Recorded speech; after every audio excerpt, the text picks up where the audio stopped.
Bismillahirrahmanirrahim. Assalamualaikum warahmatullahi wabarakatuh. Waalaikumsalam. Hamdan wa syukuran Allah, salatan wa salaman ila Rasulillah, amma ba'd.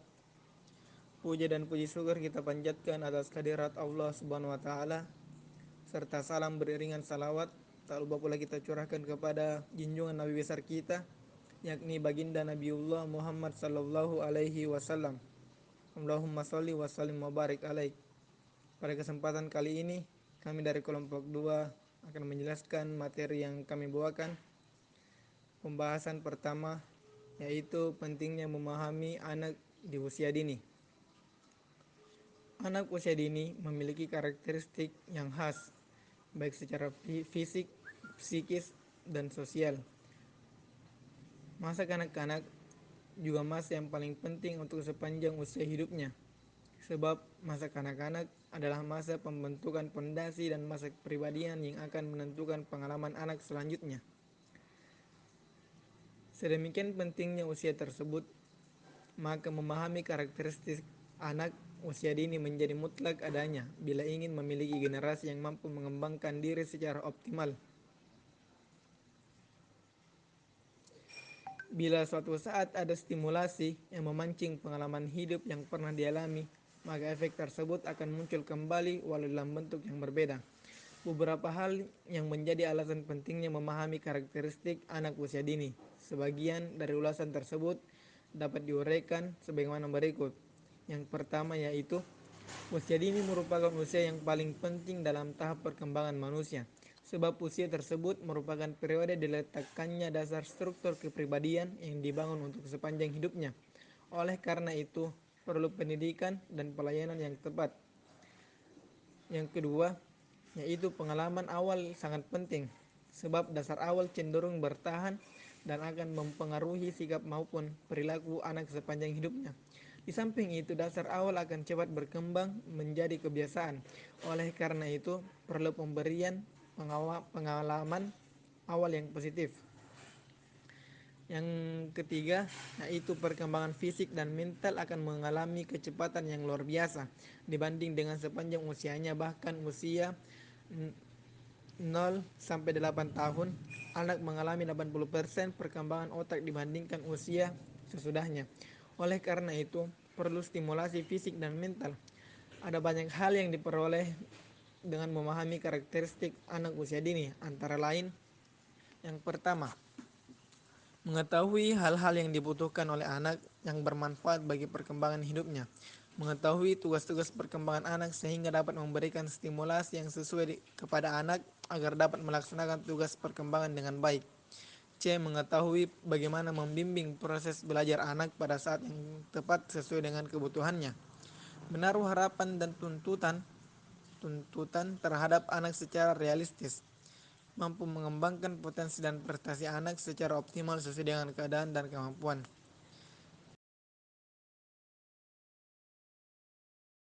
Karakteristik perkembangan anak usia dini.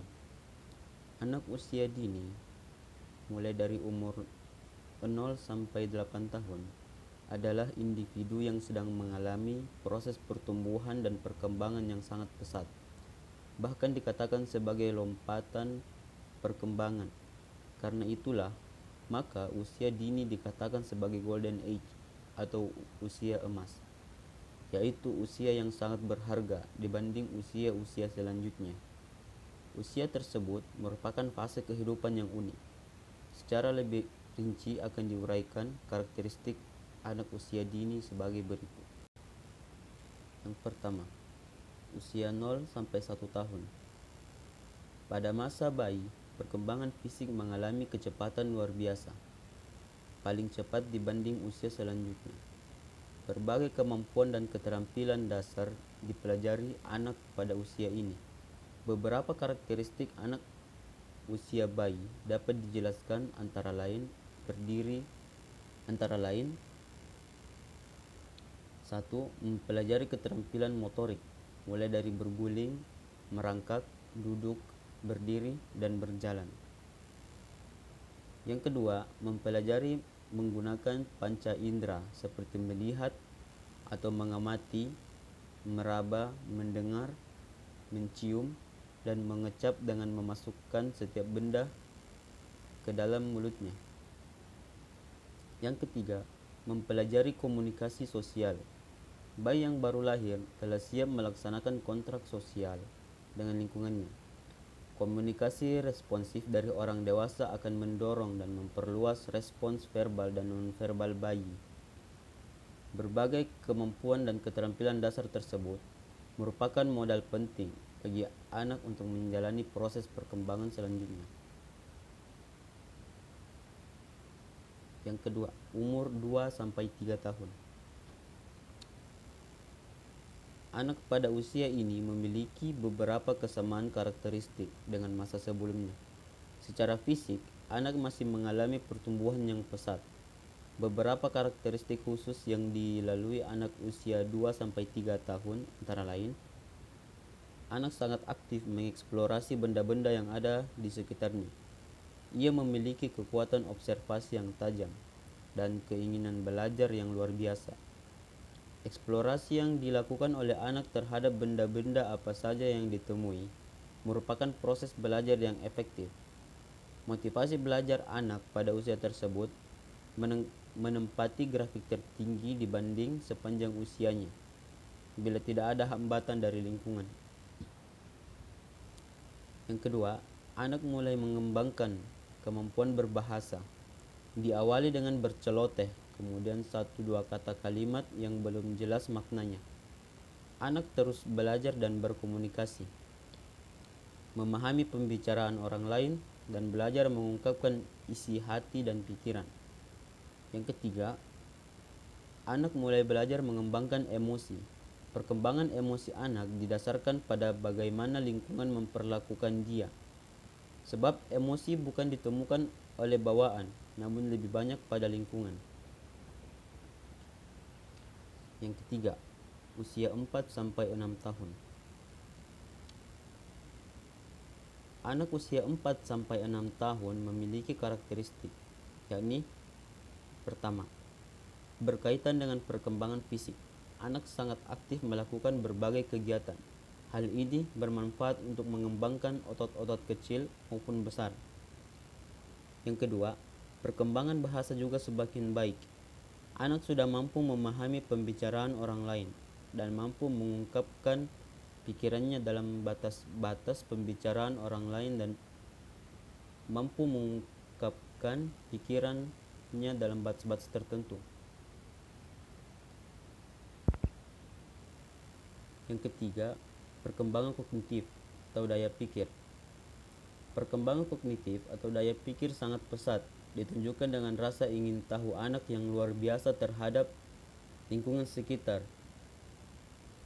Hal itu terlihat dari seringnya anak menanyakan segala sesuatu yang dilihat. Yang keempat, bentuk permainan anak masih bersifat individu, bukan permainan sosial, walaupun aktivitas bermain dilakukan anak secara bersama. Dan yang terakhir, usia 7-8 tahun. Karakteristik perkembangan anak usia 7-8 tahun antara lain: perkembangan kognitif. Yang pertama, perkembangan kognitif anak masih berada pada masa yang cepat. Dari segi kemampuan secara kognitif, anak sudah mampu berpikir bagian per bagian. Artinya, anak sudah mampu berpikir, analisis dan sintesis, deduktif dan induktif. Yang kedua, perkembangan sosial anak mulai ingin melepaskan diri dari otoritas orang tuanya. Hal ini ditunjukkan dengan kecenderungan anak untuk bermain di luar rumah, bergaul dengan teman sebaya. Yang ketiga, anak mulai menyukai permainan sosial. Bentuk permainan yang melibatkan banyak orang dengan saling berinteraksi. Dan yang terakhir, perkembangan emosi anak sudah mulai berbentuk dan tampak sebagai bagian dari kepribadian anak. Walaupun pada usia ini masih pada taraf pembentukan, namun pengalaman anak sebenarnya telah menampakkan hasil. 3. Kondisi yang mempengaruhi anak usia dini. Secara garis besar, hal yang mempengaruhi anak usia dini terbagi dua, yaitu yang pertama faktor bawaan, yaitu faktor yang diturunkan dari kedua orang tuanya, baik yang bersifat fisik maupun psikis. Faktor bawaan lebih dominan dari pihak ayah dibandingkan ibu dan juga adiknya. Dan faktor ini tidak dapat direkayasa oleh kedua orang tuanya dan hanya dapat ditentukan pada saat bertemunya sel sperma dan ovum, yang pada saat itulah ditentukan sifat bawaan yang akan terbawa sepanjang hidupnya.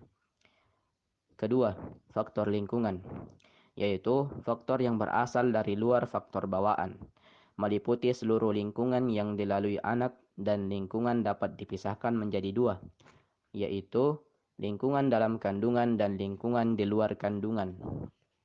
Lingkungan dalam kandungan sangat penting karena perkembangan janin mengalami kecepatan luar biasa. Oleh karena itu, lingkungan yang positif dalam kandungan akan berpengaruh positif bagi perkembangan janin dan juga sebaliknya. Yang kedua, lingkungan di luar kandungan. Lingkungan ini juga besar pengaruhnya, sebab anak menjadi bagaimana seorang anak sangat dipengaruhi oleh bagaimana lingkungan memperlakukan dia. Lingkungan luar kandungan dibedakan menjadi tiga, yaitu yang pertama lingkungan keluarga, yaitu lingkungan yang dialami anak dalam berinteraksi dengan anggota keluarganya dan khususnya dialami anak usia 0-3 tahun. Yang kedua, lingkungan masyarakat atau lingkungan teman sebaya. Seiring bertambahnya usia, anak akan mencari teman untuk berinteraksi dan bermain bersama. Kondisi teman sebaya turut menentukan bagaimana anak jadinya. Yang ketiga, lingkungan sekolah. Umumnya, anak yang akan memasuki lingkungan sekolah pada usia 4-5 tahun. Lingkungan sekolah besar pengaruhnya terhadap perkembangan anak. Sekolah yang baik mampu berperan baik dengan memberi kesempatan dan mendorong anak mengaktualisasikan diri sesuai kemampuan yang sesungguhnya. Pola perkembangan anak usia dini. Nah, perlu kita pahami bahwasanya setiap anak itu memiliki pola perkembangan yang sama. Akan tetapi yang membedakan satu anak dengan yang lainnya yaitu kecepatan dan waktu perkembangan tersebut. Nah, secara umum dapat kita pahami bahwasanya ada beberapa pola perkembangan anak. Yang pertama yaitu perkembangan fisik. Nah, perkembangan ini mengikuti hukum pengembangan cephalocaudal atau perkembangan dari kepala kemudian ke seluruh tubuh, serta perkembangan proximodistal, yaitu perkembangan yang bergerak dari pusat sumbu ke bagian yang lebih jauh. Yang kedua yaitu perkembangan bergerak. Nah, pola perkembangan ini memberikan reaksi anggota tubuh serta gerak. Nah, yang ketiga yaitu perkembangan berlangsung secara berkesinambungan. Nah, tiap tahap perkembangan anak menjadi landasan bagi perkembangan selanjutnya. Jadi setiap perkembangan anak itu bertahap. Nah, yang keempat, perkembangan periode kesinambungan dan tidak kesinambungan. Nah, setiap anak akan mengalami periode di mana ia mampu menyesuaikan dirinya. Nah, yang terakhir terhadap tugas perkembangan. Nah, sesuatu yang yaitu sebuah pola perkembangan yang harus dicapai anak berdasarkan tahapan usianya dan tuntutan serta ukuran yang berlaku. 5. Cara belajar anak usia dini. Cara belajar anak mengalami perkembangan seiring dengan bertambahnya usia. Secara garis besar, dapat diuraikan cara belajar anak usia dini mulai dari awal perkembangan. A. Usia 0-1 tahun. Anak belajar dengan mengendalikan kemampuan panca inderanya. Secara bertahap, panca indera anak difungsikan lebih sempurna. Hingga usia 1 tahun, anak ingin mempelajari apa saja yang dilihat dengan mengerahkan seluruh panca indera. Hal itu nampak pada aktivitas anak memasukkan segala macam benda ke dalam mulut sebagai bagian dari proses belajar. B. Usia 2-3 tahun. Anak melakukan proses belajar dengan lebih sungguh-sungguh. Ia memperhatikan apa saja yang ada di lingkungannya untuk kemudian ditiru. Jadi, cara belajar anak yang utama pada usia ini adalah meniru. Meniru segala hal yang ia lihat dan ia dengar. Selain itu, perkembangan anak pada usia tersebut sudah mulai berkembang. Anak mengembangkan kemampuan berbahasa juga dengan cara meniru. C. Usia 4-6 tahun. Kemampuan anak semakin baik. Begitu anak mampu berkomunikasi dengan baik, maka akan segera diikuti proses belajar anak dengan cara bertanya. Anak akan menanyakan apa saja yang ia saksikan. Pertanyaan yang tiada putus. Saat demikian, kognisi anak berkembang pesat dan keinginan anak untuk belajar semakin tinggi. Anak belajar melalui bertanya dan berkomunikasi. D. Usia 7-8 tahun. Perkembangan anak dari berbagai aspek sudah semakin baik. Walau demikian, proses perkembangan anak masih terus berlanjut. Anak melakukan proses belajar dengan cara semakin kompleks. Ia menggunakan panca inderanya untuk menangkap berbagai informasi dari luar. Anak mulai mampu membaca dan berkomunikasi secara luas. Hal itu menjadi bagian dari proses belajar anak.